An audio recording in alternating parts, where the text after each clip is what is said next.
Okay, Brother Bob here with Terry and Donna Lewis in their home on this, what is, I think, the 15th day of May 2021. I think that we're in, and they have reached a ripe old age that we won't share with you exactly what that is today, but we're going to be sharing their testimony, their work, what the work of the mercy and the grace of God has done in their lives today. Of course, Sister Donna has cancer and she's been fighting and struggling with that. Right now, Brother Terry's got a broken rib and he's been struggling with that. And we got family members down at the other end of the hall doing their thing. It's a beautiful day here in the state of Missouri, and it's a wonderful time to be talking about Jesus and the wonderful life that he's given us. First of all, we'll start out with you, Donna, and your a little bit of history on your background, where you was born, and some of your maybe upbringing experience, what brought you over here from, I think, Illinois into the state of Missouri. I was born in Cairo, Illinois. Southern part of Illinois is known as Little Egypt. And I was born at St. Mary's Hospital, which is no longer there. And then at the age of eight and a half, somewhere like that, we moved from Southern Illinois, Olive Branch, to Sligo, Missouri. Where's that at? It's halfway between Stillville and Salem, but all Sligo is, at one time, was just a store, a gas station, and whatever else you needed, but it's not there anymore. But at that, we lived way out in the woods, and I mean woods, and it was absolutely wonderful. Kids, freedom. Yeah. What was your mom's name? Virginia, but everybody called her Jenny Lee. Jenny Lee, and I think she passed away the year I came up here, 1992. 30 years this August. And your siblings? I have an older brother that is, I'm 60. He's 70 and he is fighting stage 4 cancer, waiting for God to call him home. You got to see him just recently, Yeah, isn't it? Yeah. I did. And then my kid's sister is 11 years younger than I am. She lives over in Harrisburg, Illinois. She was once saved, but has gotten away from God, but she still thinks she's saved, but her actions are totally different, so she needs prayer. Needs prayer. So that kind of brings us in a quick childhood. I would understand, just be guessing, but I think Jens were kind of impoverished. It was kind of a poor part of Yes, life. we Yeah. were poor. Whoa, yes, we were. Well, let's go over here to Terry. This is a boot heel man, pretty much. Where was you born? And I was born in Harrisburg, Arkansas, and we lived there 2 months after I was born, and they said I cried the whole time, and we moved to Boot Hill in Missouri. that take away the crying? And no, because we learned what cotton fields was. Yeah, as a rough farm life. Yes, we were sharecroppers. We never did own anything. We rented ground, and we had 160 acres of trees and swamp. There's not like the Boot Hill of today. It was just all trees and swamps, and we had 160 acres, and through Dad and Mom and the family and everything, we blowed every tree out and cleared that 160 acres and made farm ground out of it. A lot of rabbits and squirrels met their maker. Yeah, back in 1957, they had the great flood in that area back in there then, and if the water was so high at the house, Dad went out and tore boards off of the barn and tin off the top and made him a boat to where he could paddle to the big town of Bell City, and which population was about 400, and where he could get Mom some flour and beans and stuff like that. And on the way back, he told me, or he got home, told me and my brother to get a couple of Coke bottles and put us in the boat, and we went over, and there was a little island there, and it was just nothing but solid rabbits, and we had a Coke bottle killing rabbit time, and we brought them back and dressed them and hung them in the old smokehouse. I mean, that's, you know, Good eating, huh? that was the boot hill. That was where it was mostly swamp ground all the time. Your mom and dad's name? My mom's name was Norma Jean, and she was out of Tennessee. Yeah. And then Dad, James, they call him James E. Lewis, but everybody called him Jim. Yeah. And he was out of Kentucky. And they met at a very young age. Mom was 15, and Dad would have been, let's see, he was 13 years older than Mom, and that's when they got married. And How many siblings do you have? got an older sister, Phyllis, and then Audrey, and then Tony, and myself. We were all 3 years apart. And as they tell me, I was the baby of the family. You know. Well, you guys in the process of growing up again, both of you very impoverished times. It was a harder time. It was a transitional time, really, going in America, coming out of a war our forefathers had been through in the Korean War and coming out of that. And really modern technology was just starting to set in. There was a lot of work up towards St. Louis. A lot of people kind of come up that way, and you both kind of migrated. Now, as we get into this particular part, I just want to say this. We all save from our sins. There's parts of our lives we're not real proud of, but we're going to talk about this just a little bit, how you two met. And what's important about this is see if you two have the same story, who chased who was the rabbit, who was the hound, and all that kind of stuff. So, Terry, I'm going to let you go first here, and then I'm going to see if Donna is in agreement with it. Well, unfortunately, I wasn't raised in church. You know, our idea of church was at Easter time. You know, you'd go to church on Easter, get a new pair of shoes if you was lucky, and you go to church. But I was a musician whenever I met Donna, and that's how I made my living. I just, you know, I sang every weekend, unfortunately, and Up at clubs and stuff in St. bars Louis. and taverns and everything in the world. And that's where I met Donna. In fact, the first night, my group was not playing that night, and a friend of mine, his group was at a lounge, and he called me and said, "Why don't you come down and sing a couple of songs for us?" You know, and so I went down and I walked in, and I was looking good. I had my polyester double knit blue suit on, I mean, you know, and I had a big old cowboy hat on with a beaver skull on it, and I looked the part of a country and western singer. And so I got up to sing a couple, and I looked over, and there she was.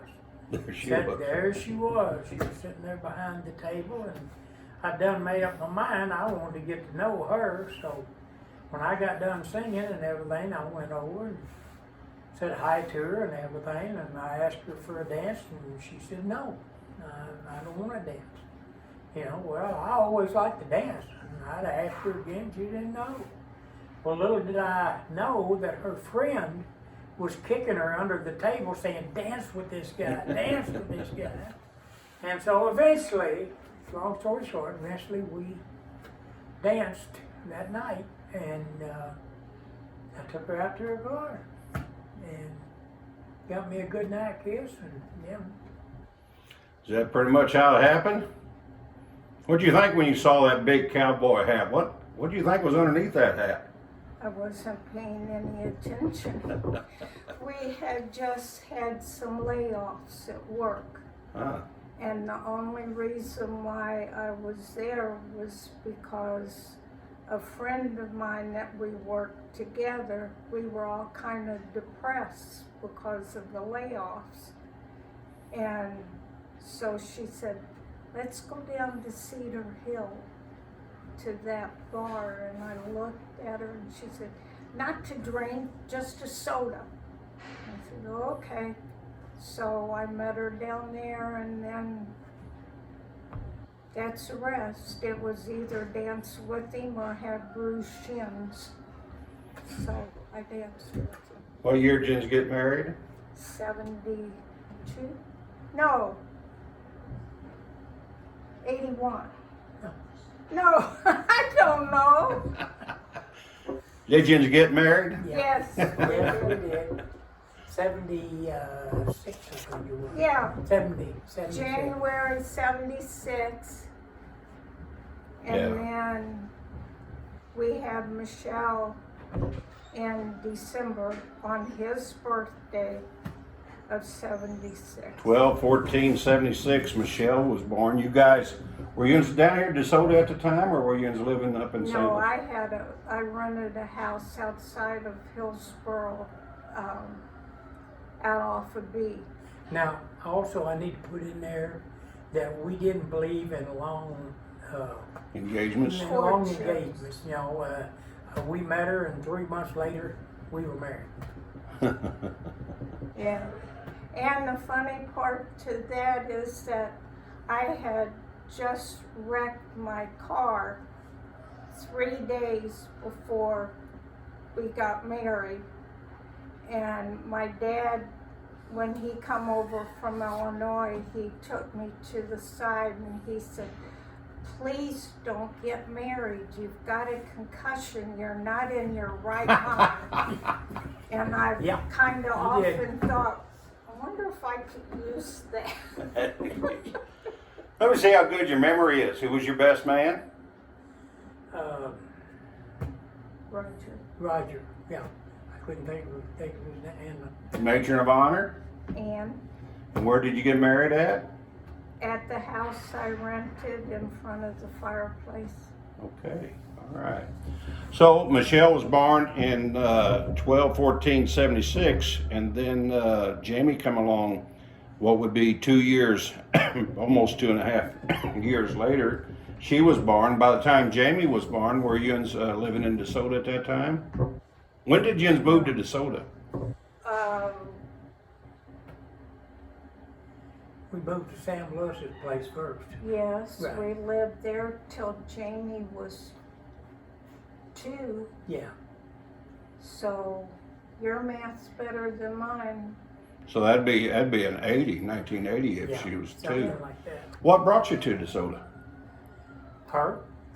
A house, House?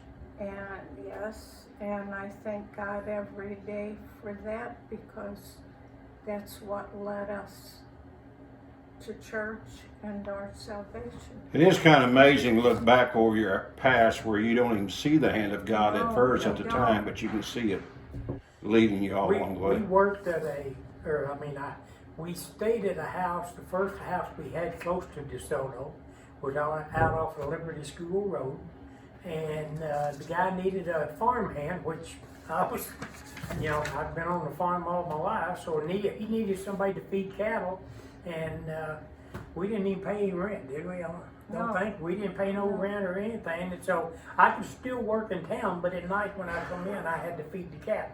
That was all my responsibility was, but we stayed there for 2 years, and then we decided to start looking for a house, and we found one there on Valley Street, just down from Mary Richard White, and that's where we ended up, right there.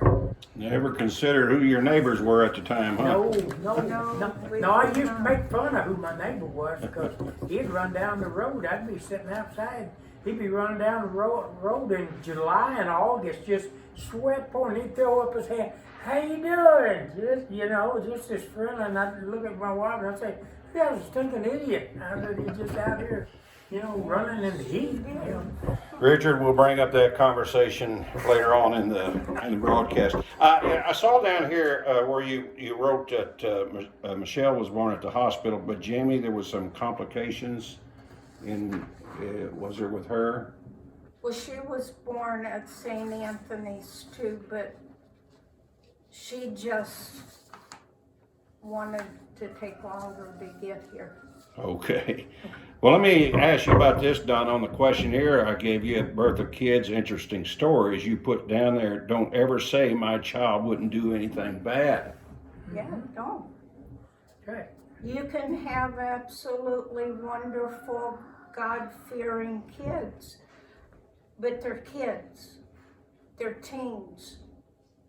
They're gonna make mistakes, the same as we did growing up.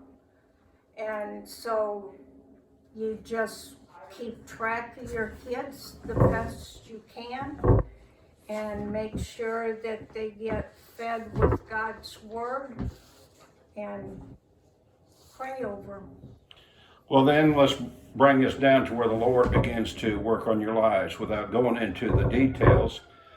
We've all had our marital problems and our stresses and things that came along with that, and you guys had gotten to really a major crossroads in your lives. Yeah. You were contemplating separation, divorce. No, we we were was. separated. We Oh, was, and okay. I was sleeping basically on the couch, and I'll be honest with you, there wasn't like a typical today, there's somebody else. It wasn't that. We just clashed. I mean, just 100% opposite, and my drinking did not help matters a whole lot. I was still a musician, and it started to take its toll. And I made the comment to her several times. I was getting tired of singing. There had to be more to life. I was not getting any enjoyment out, even though you'd walk in and people they'd say, "Oh, Terry Lewis from Nashville to the biggest lie that ever was," and people just eat it Yeah. up because they're drunks, Yeah. and I just told her, I said, there has to be more to life, and my key point of mine was a friend of mine recognized what me and Donna was going through, and he invited me to go to church, and it wasn't the right church, but that was my first introduction to going to church. You got your mind thinking. Yep. Yes, it did. But the funny thing about that is that when I did go to that church, I woke up crying that morning, and I told her, I said, "I'm going to church," and her comment was, "You?" I said, "I've got to do something," And so I went to this friend of mine's church, and I'm not going to down another church, but God was with me, I know now, in my vehicle until I went to that church. When I walked in that church, it was as cold.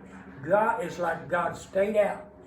And if I don't believe that, whenever I left there that morning, God was right back with me whenever I got back in the car. So I know that wasn't where I was supposed to be.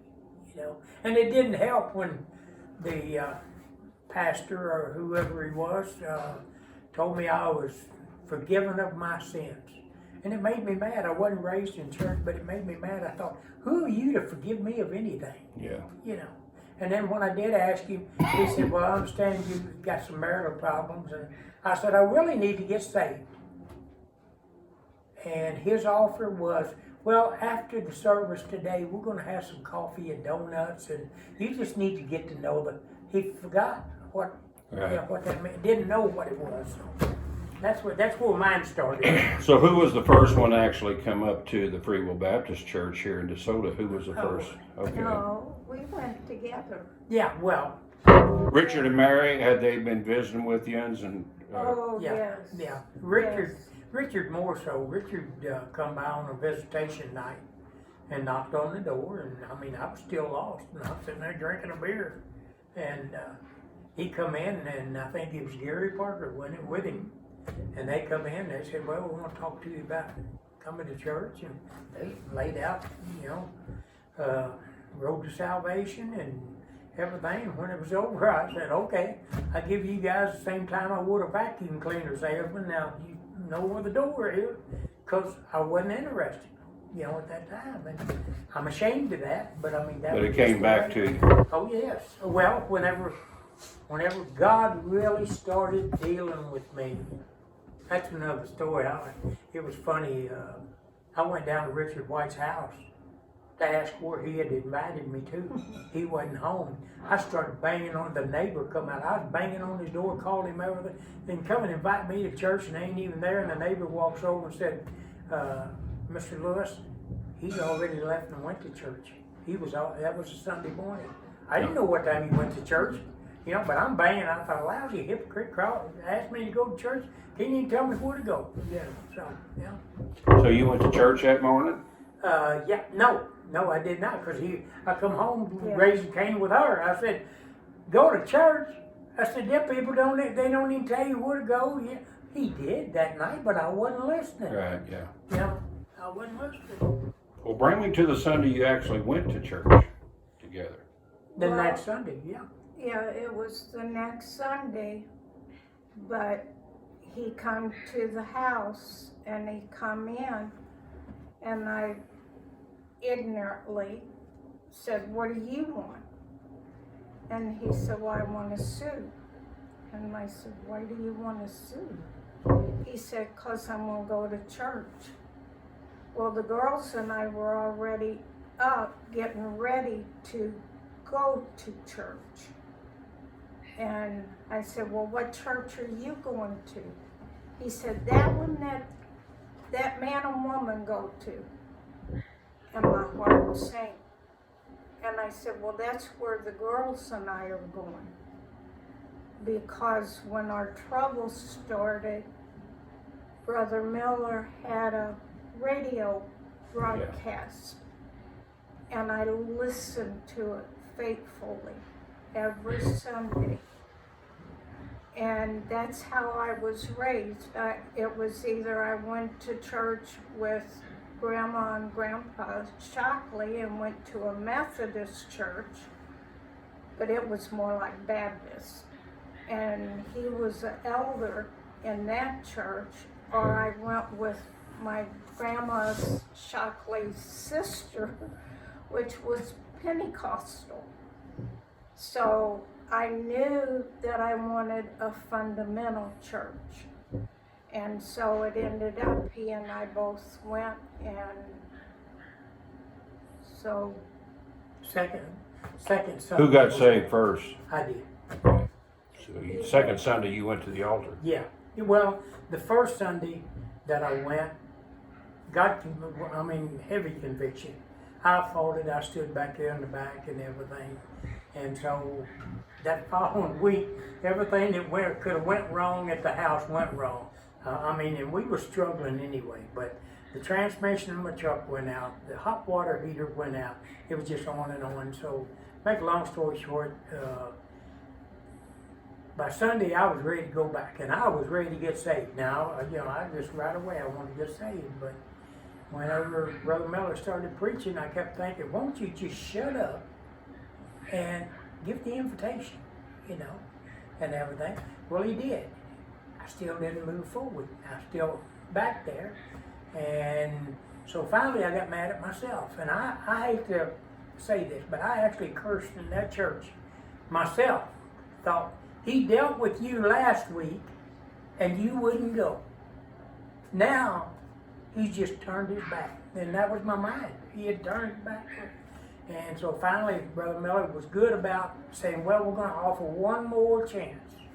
And he said, I really feel somebody needs. And so about that time, and no one will ever tell me any different, an audible voice that I heard was, it's not what you want, it's what I want. Now is the time for salvation. And no one had to tell me to step out. That's when I went down and I gave my life to the Lord. And it just, So he comes home and tells you he got saved. No, we were at Yeah, church. she was. Oh, you were there too? Yeah. What were you thinking when he was getting saved? I didn't trust him. Right. Just I didn't. just get back, Yeah, I didn't trust him. And during the course of that night before we went to church, I had asked God to forgive me.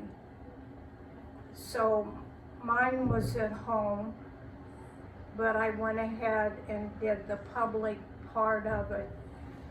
But Brother Bob, there's two parts to being saved, or at least I feel this. I did the first part. The second part of my salvation came on Father's Day of 1981. Lyndall Richardson was preaching, and I hit that altar and I gave him me.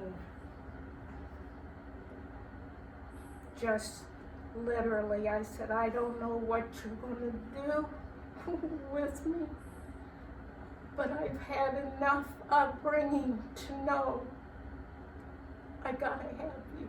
Amen. And so it was on Father's Day of that year that I gave up me.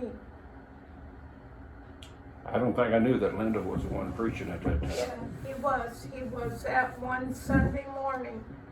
And that's why every time he would visit the church and get ready to preach, I'd like, oh no, what's going to happen next? But that's it. I do believe there are two parts to salvation. Being saved and actually kind of a total That's surrender. it. Said, Lord, whatever you will. That's it. I'm not mine. You do what you want. Yeah. Well, let's take that then, and this is covering a lot of ground real quick, and there's a lot of stories that can be told.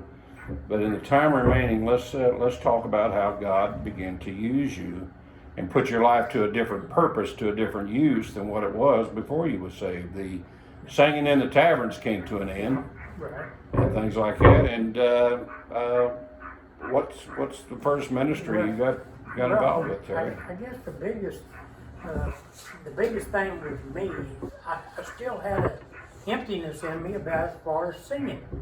You know, I've always been in music all my life. And Brother Charlie was very instrumental in helping me. Of course, he played guitar. And during that time we was waiting for Father's Day, I spent a lot of time at the church. He gave me a key. I'd go up and I'd pray. I mean, I really would, you know, for our marriage at that time, because I thought, you know, I could still very well lose her, you know, or whatever. And and she was not trusting, you know, at that time. So anyway, Brother Charlie was that, and Pat Fortner was there, and he played a little guitar. So me and him, and about that time Dale Vest come along, and we started just kind of getting jam sessions together. And so then I wrote a song. I said, there's no reason why I can't write about how I feel. So I wrote a song, and we played it the following week to Brother Charlie. And he liked it. I mean, yes, he said, can I use that from now on the radio station?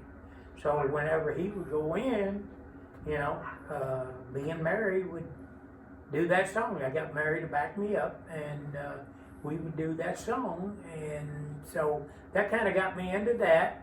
And then as we went along, that's a short time later, Brother Chuck got killed.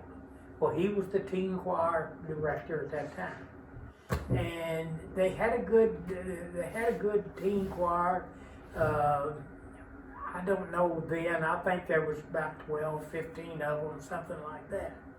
But anyway, Brother Miller talked to me, and he said, "You know as much about music as anybody around there." Said, "You know, would you consider doing that?" And I said, I guess, you know. So we started, I took some of Chuck's old songs, you know, and started bringing, tell the teens we get. And one thing about that I always tried to do with the teens was that I never showed one bit of difference between one and the other.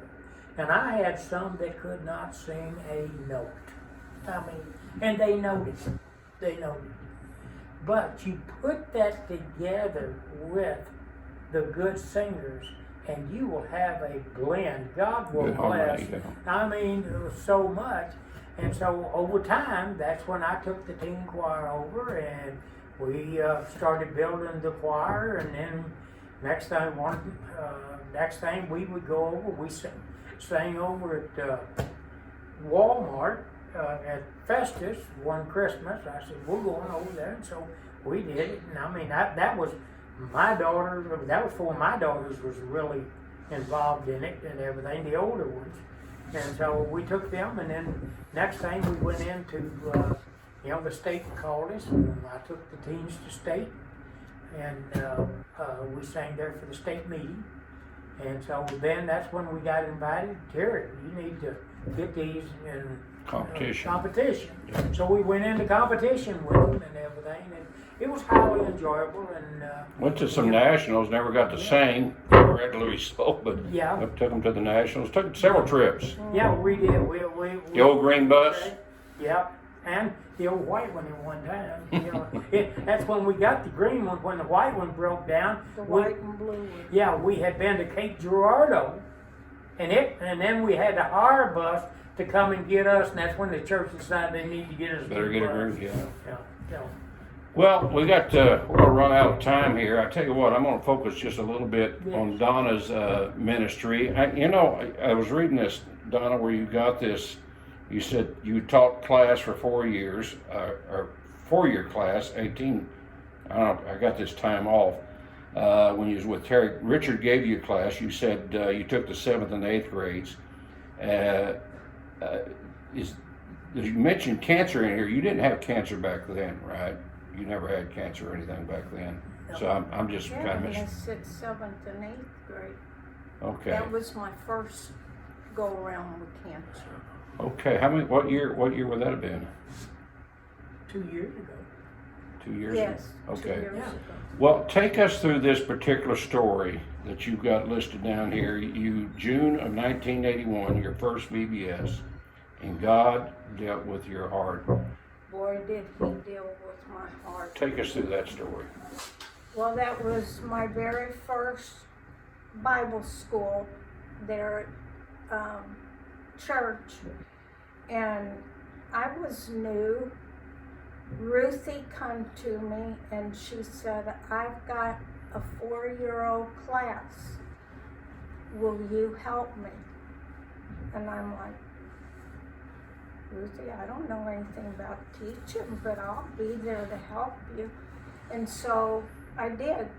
We went in there and I cried every night of that Bible school. I did not know why. I couldn't quit. And then Ruthie hit me long about Wednesday that she had to take her mama to the doctor on Friday night, and she didn't know if she would get back in time. That left me to teach that class, which made me a nervous wreck. I probably read over that lesson 1,000 times that week. I was so nervous. And I cried part of the way through that, not realizing what was going on. So back then, Bible school was Monday through Friday, off Saturday, and then we had graduation on Sunday nights. And like I said, we got home that night. I laid in that bed, tears streaming down, and our window was right there on my side. And I just looked up at the moon and I said, God, what is it I'm supposed to be doing? And he said, get off out of bed, get on your knees. So I left our bedroom, went into the TV room and did what he told me. And then during that course of waiting to see what God wanted, I told him, I said, I know I'm supposed to be doing something, but I don't know what it is. What is it? And he said, he gave me Brother Miller's phone number. It was like a neon light just going like crazy. I couldn't dial it. Well, at that time we had the rotary dials. I couldn't do it. I was shaking so bad, crying so bad, I couldn't dial that number. So I went back, jumped on the bed on top of Terry and told him, get up, you gotta call Brother Miller's number. I can't dial it. And he's, I What? thought she had literally freaked Yeah. out. I really did. he So I said, called him. She said, call Brother Miller. So I called Brother Miller. He said, hello, it's the middle of the night, And that was I said, after midnight. I said, Brother Charlie, this is Terry. Yeah, what's going on? I said, I don't have the foggiest idea, but my wife has went berserk. I said, she is just rambling and babbling, and I said, I can't. She just told me, I've got to call you. He said, I'll be right over. And so, No, he didn't come Yeah. over. You gave me the phone. And he said, baby, what's going on? And I told him. And then he started crying, and I'm thinking, what did I do, And he said, Donna, this was Monday night. He said, we had a deacon's meeting. We need a 4-year-old Sunday school teacher because Jean is going with Jim to go out to preach at Richwoods. Your name was laid on the altar and prayed over. Will you take this class? And all I can remember saying was, well, I guess I have to if this is what it is that God's wanting me to do. So that Monday night, we had something going on up at church, and he come and he knelt. At that time, we had 14 pews, and I was sitting on the last one, and he knelt beside me. And he said, so you'll take it? I said, yeah, but I don't know what to do. He said, God's got you this far. He'll get you the rest way. So God started me out little. We got about 5 or 6 minutes, which time flies by telling these stories. What I want to cover here just real quick, I came here in 92, and there was a couple down in Children's Church that were heading it up, Bill and Sheila Chandler. They had a son by the name of Chris, which is going to be your future son-in-law, unknown at that particular time, but somewhere, I forget if it was 93 or 94, the Lord took Sister Sheila. You had been working in the little children's church over there, and that really was a major blow to the children's church. She was such a great worker, such a talent and things, and we turned to you, the church. When I say we, the church turned to you, and I think you already had your heart prepared by God by then, and you came down. Yes, he did. And just tell me a little bit about your years, many years. I don't even know how many years that was. 26. 26 years as head of Children's Church. Just tell me about your time there. It was a very hard, blessed reunion. And I say reunion because it's every Sunday we came together. And every Sunday I got to be a part of those kids' lives. I got to hold them when they cried. I got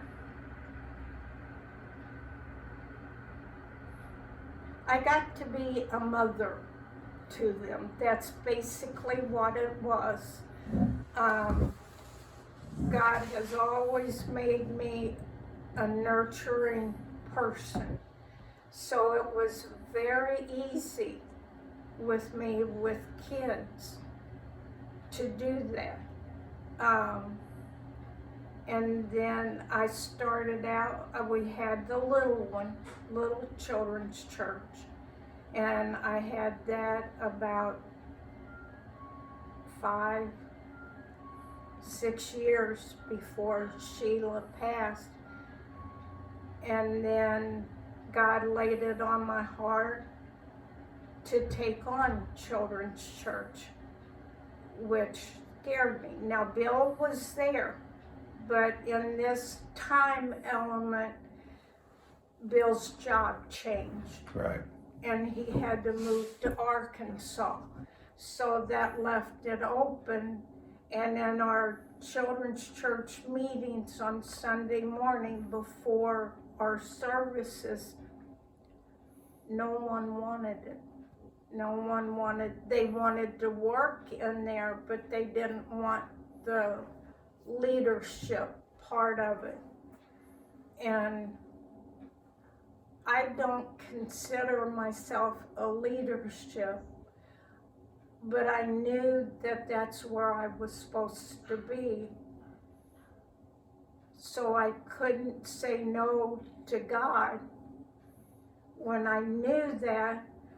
But at the same token, that Sunday night when I went to the altar to say yes, I was scared. Not of the kids, not of the parents, but did my life own up to do that? Was I good enough for it? And apparently that's where God wanted me. So I was there 26 years, and I don't regret a moment. Those kids, different kids down through those 26 years, taught me so much good. So much good. And so when I knew it was time to leave, I wanted a man and woman. Times were changing. Divorces were going on like crazy. Kids were pushed here, there. They needed the man and woman structure in front of them. And so I prayed. I asked the church for about 4 years straight in there. I asked the church to please pray for a man and woman to take that over. And then lo and behold, Brother Rob and Faithy come home. And by home, I mean they come back to Totally unexpected, didn't he? Yes, Didn't he expect it was. Yeah. It was totally unexpected. And the peace of God was just, they're the ones. Yeah. Just give them time. Talk to them, but give them time to think about it. And so here they are. This will be their 3rd or 4th year going into it. Well, Donna, that's there's a lot of stories there. I want you to, because we're just running out of time here, I want you to spend just a minute or two on youth camp. You spent a lot of years down at Camp Niangua with the kids, not only in teaching and sponsoring and what all that undertook, but also you cooked down there, you and Kelly Gale, for a period of time down there. Just a couple minutes on that, if you could. Well, Mary White was the one that got me started going to camp. And she said, just come on. And I did. I went down there that first year. I helped Ruthie sponsor. I fell in love with it. I just got hooked on it. I didn't want to ever not go back down there. You knew you was gonna say goodbye to her for Oh, yeah, yeah. And so first I started out just with the little guys. Ruthie and I always together. Yeah. We sponsored, but then Ruthie's health deteriorated to the point she couldn't do it. And so by that time I had grown enough in God that He helped me. I knew to listen to Him. And so from sponsoring to teaching to helping in whatever area we needed to cooking, the cooking area would take a lot of time to talk about it before we got our new kitchen, because the old kitchen was not nice. No. But God has blessed camp. By this time I was going preteen and teen camp. And if I didn't have the cancer, I'm telling you, I'd be there this year. Well, and we need to talk about one other thing. And I don't even know how many years you did this, but you took on the role of cleaning the church as a janitor. For how many years you do that? This would have been my 12th year. 12th year. Tell us why. What was it about it that you enjoyed so much in cleaning the church? What you would think people are to understand in what some people would look to as an awful job, you took as a joy. It wasn't awful. It never bothered me at all to kneel around them toilet stools and cleaning them and cleaning the walls and floors around them. It was my time to give physically back to God, because if you read the little book of Habakkuk. that's it. If you read that, you'll understand how these people were brought back home 20 years. Their houses were fine, but God's building laid in shambles. They didn't do anything about it. And that little book inspired me to clean for God. Not anybody else, but to clean for Him, that church. And I loved every time I walked in that church. And when I walked out, we did it, God. We did it. Well, we're going to close out here. We are already past what we intend to go, and I'm not sure how long my battery's going to go. This is not just for people to know you today. Again, there might be a generation, should the Lord tarry, that will pick this up out of our biography closet there at the church and say, who was Terry and Donna Lewis? And they'll listen to the stories and stuff that you just told. We didn't even get a chance to talk about the singing ministry that you had with the girls, Michelle and Jamie, and I guess we'll save that for another time. But what I want to do, I want to give you both an opportunity to speak.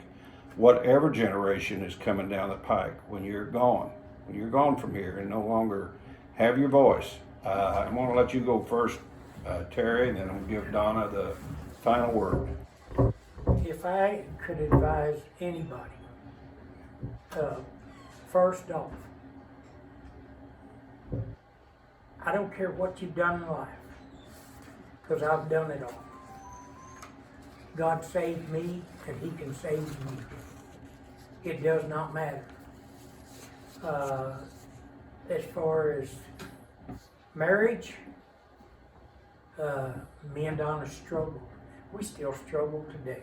I mean, anybody that's married, if they tell me they've never had an argument, I'd have to doubt them, you know. But you do have, okay?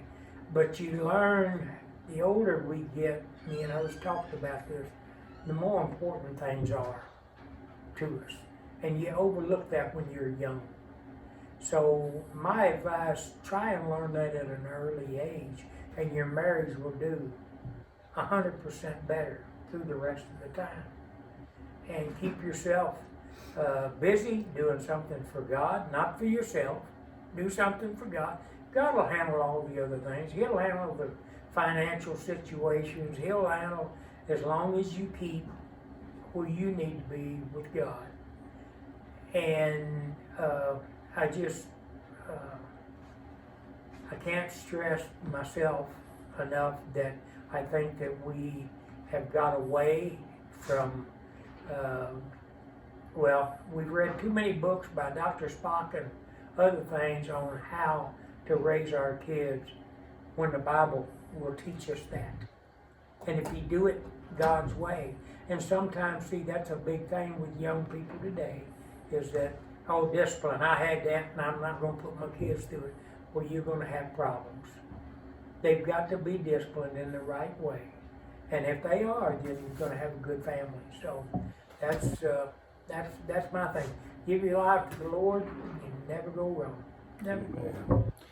Well, Donna, you're actually have been confronted with death, meeting the Lord, much more so than the rest of us. It's a reality. What do you got to say to Being in God's house, doing all that He has wanted me to do in my lifetime, reading, studying this book. It's the most valuable book you'll ever hold in your hand. You read it, you digest it, and then you ask God to use you. But this book, this Bible, and the words contained, and me following God all these years, and I don't like this because it sounds like I'm bragging. I'm not. But I have no fear to meet my God at all. I know when this earthly body closes down that the death angels already got me in heaven, and I just have total peace because I'm not mine, I'm His. And I will be on this earth until He's finished with me. And at that time, He will bring the death angel. So I'm waiting. I'm waiting on God. I think I would ask you to sing one last song for us, except you never hardly ever sung. But I think the song you sung, Terry, was "If You Need a Friend, Why Not Let My Savior In." Can you just sing a little chorus of that just real quick and we'll close out? Oh, when you're down. So if you need a friend. Yeah. When you're down and all alone, and everything's all wrong, just pray to the Lord up above. Amen. He'll lift you up in His arms and protect you from life's harm. Just pray to the Lord up above. Confess your sins and let my Jesus in. He'll wash away your sins and He'll guide you through the end. Then you're down and all. I'm about to lose it myself, Mom. Yeah. All right. God bless you is our prayer.